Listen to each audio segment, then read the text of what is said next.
One of the situations that a few of them have brought up was when the emergency meeting was called earlier this year in front of City Council. Um, they all say that they received no notice whatsoever of that meeting. I was wondering if you can comment on that, and if there wasn't any notice provided, why wasn't there? Um, to be clear on the emergency clause was not an it's a tool that we have to be able to say we would like to start the adoption of the code sooner than waiting the 30 days. And part of the reason we did that was because at the time our process and the way that Skylar had explained it is perfect, which is if you decide you're going to submit in an application right now, we would be compelled to have you meet all the requirements that are available right then and there. So if we did not have a food card application process, so what that meant is that if you submitted an application um, on January 27th, then we would have had to run you through basically a larger and more extensive application process. It's our development review application process. That meant that we would need things like we would potentially need to have you look at getting a transportation analysis. It might have required you to go and I'm trying to think of other applications off the fly. But there are multiple other requirements with our larger applications. And again, brick and mortar is a good example where if you're going to build something more substantial, we're going to require you to do more studies and evaluations.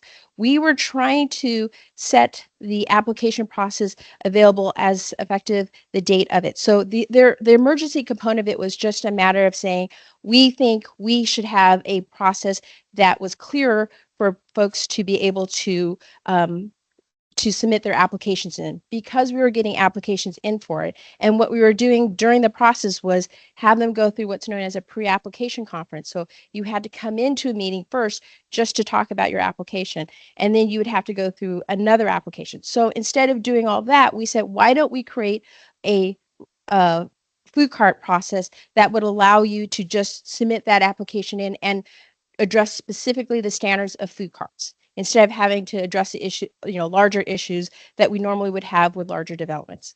So that was why it was an emergency clause. It was not changing anything when it came to what we would review.